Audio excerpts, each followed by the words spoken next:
Hey everybody, welcome back. I am continuing my quest to string 300 rackets at home in 2025 with racket number 119, a Head Instinct Power that will be strung with Solinco Vanquish 16 gauge at 57 pounds as a one piece. I don't really know why, but for whatever reason, when I strung this racket earlier this year, that previous video got a bunch of views compared to most of my standard stringing videos for, I truly don't know what reason. It was actually very surprising because, you know, while this particular model of racket is pretty commonly, it's got to be a high-selling oversized. Like, I don't have any stats on it, but if you've been watching for a while and you've been watching me in my quest to string 300 this year, you know that I string a ton of the Head Power Series rackets. I have a husband and wife that play them. This woman has two. She has this version, which is a newer version, and then she has the version prior to this one that's got a little more white with more hints of blue rather than blue with hints of silver. Have another client that is friends with the husband and wife that has the Power Oversize. My former high school teacher uses the Radical Power Oversize based on my own suggestion when she was looking for new rackets when the grommet sets were given up on her previous to that Wilson Oversize. They are pretty popular oversized rackets, particularly in my area, and part of that could be because a couple of the local like public facility pro shops are Head pro shops and sold a lot of these.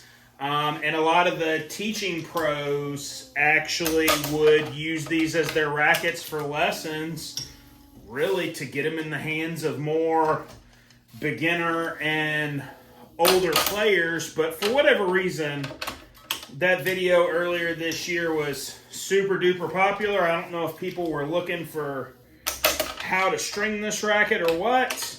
But I string this racket one piece because it's got 4 pairs of grommets across the bottom. So as you can see, the mains end at the top. Let's see here, let me think. Mains end at the top. So it naturally will continue right on down the string bed without you actually having to do anything except turn your long side into a cross and keep going. So I do it as a one piece, so I use less string, make less knots, and in theory, from what I am told by Richard Parnell himself, it makes the string bed tighter to string it as a one piece compared to stringing the same string, same racket as a two piece. He said it actually should come out a full DT point higher, which who knows, and who knows what DT is actually good for. If you don't know about that, I have a video series going on dynamic tension, also called DT, trying to explore how it works, how rackets lose tension, and kind of what its usefulness is. And frankly, I'm not super convinced. Like, I guess it's a way to tell if you're stringing like 2, 3, 4 rackets and trying to get them at the same tension. Like if you're trying to prove that you're a quality tour stringer and you're providing that level of accuracy that you can do the same thing over and over again, perhaps it's useful for that. And some players on tour do factually search for a specific dynamic tension when they're getting their rackets strung, and will turn them back in and have you restring them if you don't meet the dynamic tension. Ask me how I know. So it is something that does get used in certain applications, but I'm not sure it's, at least with an ERT 300 device, I'm not sure that it's incredibly relevant for your recreational player. I would think something like a RDC or the Wilson Tune Pro deflection measure would be more useful for a recreational player in deciding if your strings are dead. But I'll also be honest with you, in my own playing experience, measuring the DT with the ERT 300, if you are having the thought to measure your strings because you're wondering if they're dead, they're dead. I promise. In my own playing experience, I can confirm.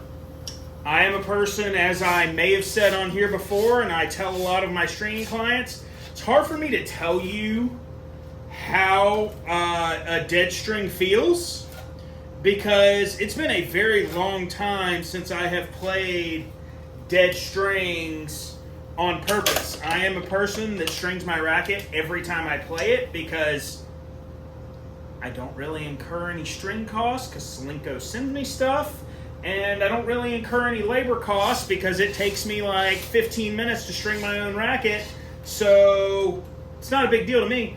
I'll restring it every time I play so that I don't play dead strings and so that my racket responds the exact same way every single time. Years ago, I used to play rackets forever and ever and ever for months at a time, and even in play testing some stuff just to kind of figure out what the drop off is, I would play test multiple days. And we're not talking like I'll play on Wednesday like a league match and then come back the next Wednesday and play and go, oh man, the strings feel different. We're talking I would hit Saturday morning and then turn around and hit the same string bed Sunday and go, oh, these strings feel different. The ball is not moving the same way it did yesterday. I'm having to hit the ball a lot harder and really muscle the ball to get the same out of it as I did the day before. That's a lot more common in polyester strings because their tension loss is typically so significant. But it does happen with multifilaments, and if you are a person that's keeping any sort of string in your racket over 90 days, it's probably been in there too long.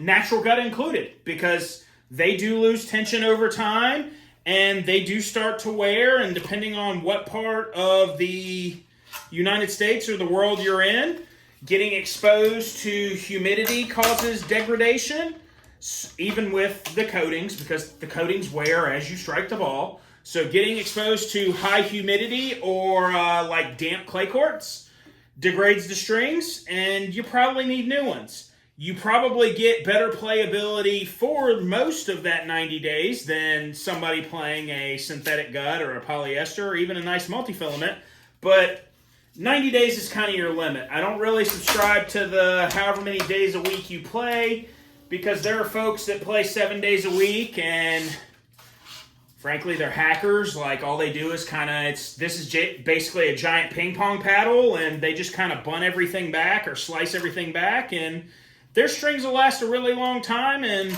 tension doesn't really matter, and they're not really affected by the string or the racket they play, in my mind.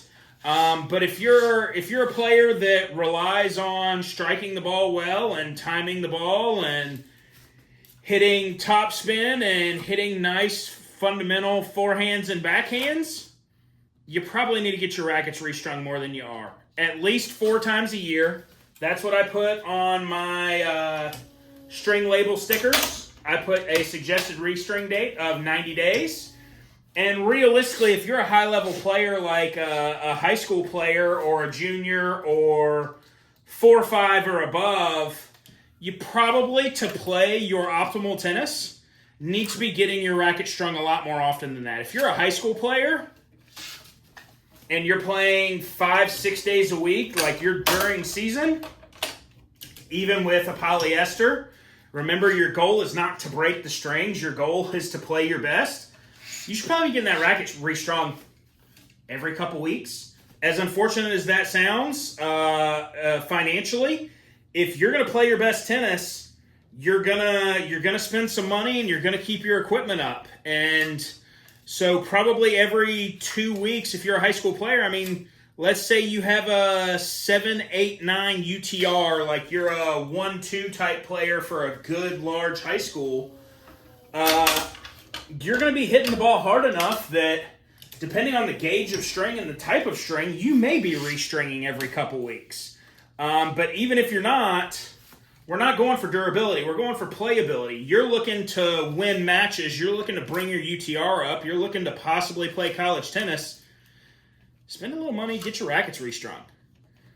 Strings aren't that expensive if you buy them in reels. If you're a good junior and you play like state level and national level type stuff, you can probably get on with somebody, whether it's Solinco or Diadem or Yonex or Wilson or Head or somebody will usually put you on some kind of package where you can get a discount. Keep up your equipment, play your best tennis, get it restrung more frequently.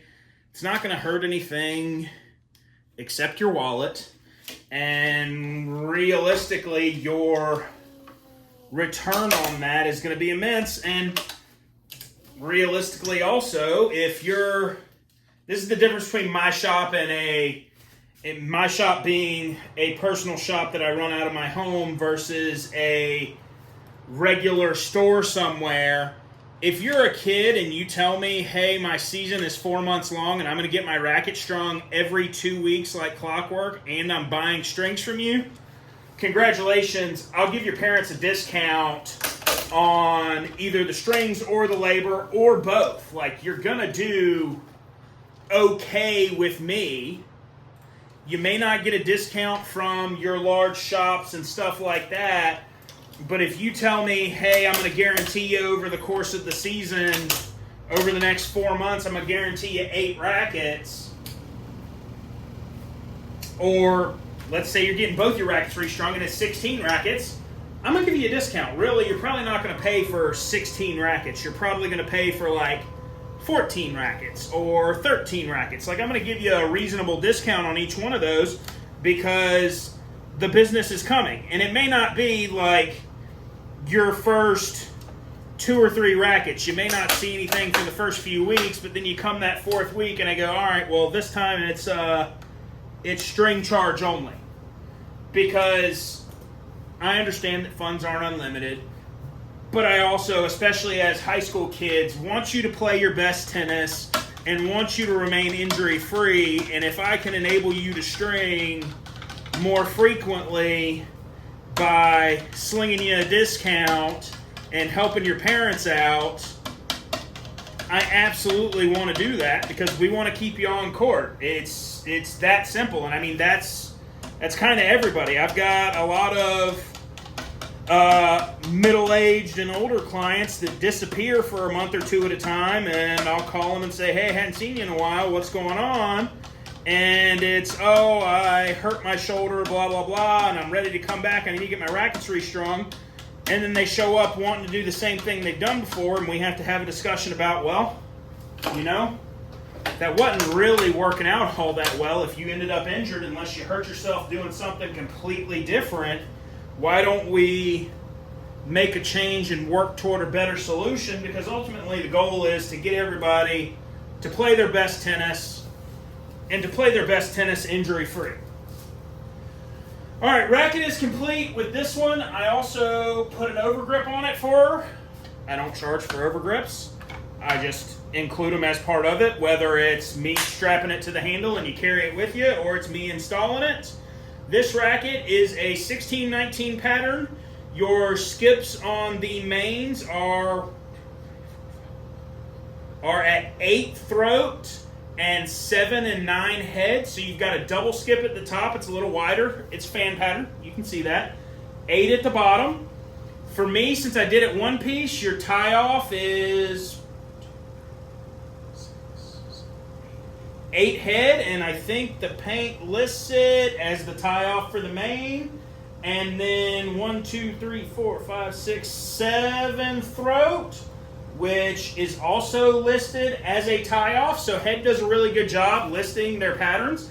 They put these little dots on the racket to show you where the string goes, and then they put their tie-off locations on there. So use the stuff. Like, Head rackets are easy. Make sure you're taking advantage. It's truly kind of difficult to screw them up.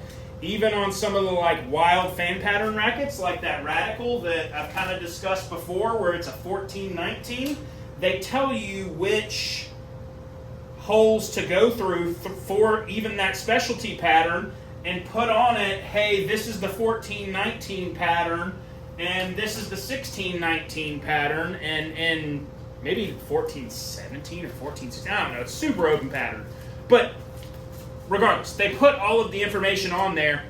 Use the racket. Let it tell you the story. All right. Got the old overgrip off. It was a little dirty, but I would prefer to leave it on there until I string the racket. Even having you touch somebody's dirty overgrip. Ooh. I leave it on there because I want the one that I'm going to put on for them to be as new and clean and untouched as possible when I give it back to them. So I don't want to spend the whole time I'm stringing the racket touching that overgrip every time I reach down to spin the racket. So typically, unless the old one is just absolutely disgusting, which that one's not. That's dirt from picking up the balls. You can absolutely tell by the color, and me knowing which courts she plays on most frequently, that's absolutely the dirt from picking up the balls. Because that's like a gray-green, which is the courts at our local public facility. And frankly, a lot of the surrounding, even private facilities have that same gray-green paint on the courts. And I'm just going to flip hers and fold it rather than cutting it because I'm right there at the top. Put the finishing tape on. First time around, try to catch some of the grip and some of the paint so that it's got something to stick to. Second time around, just line it up with what's existing. All right, that's Racket 119 on the year. It is a Head Instinct Power, oversized. They're a 115. It's pretty light racket, pretty popular with the older crowd and the beginners. Wanted to do the whole stringing this time and show it to you because for some reason, this particular racket, whatever reason, last time I made a video on it, got a bunch of views. I don't know if people were looking for info and maybe they got it this time or maybe they just got schooled in how often you should be stringing. But if you liked what you saw today, please like the video down below. If you'd like to see more, subscribe to the channel, turn on your alerts. If you have any questions, comments pertaining to this racket, restringing, strings, rackets, tennis machines, tennis equipment, tennis overgrips, whatever, please leave me a comment down below. I'd love to chat with you. And thanks for watching. See you guys next time.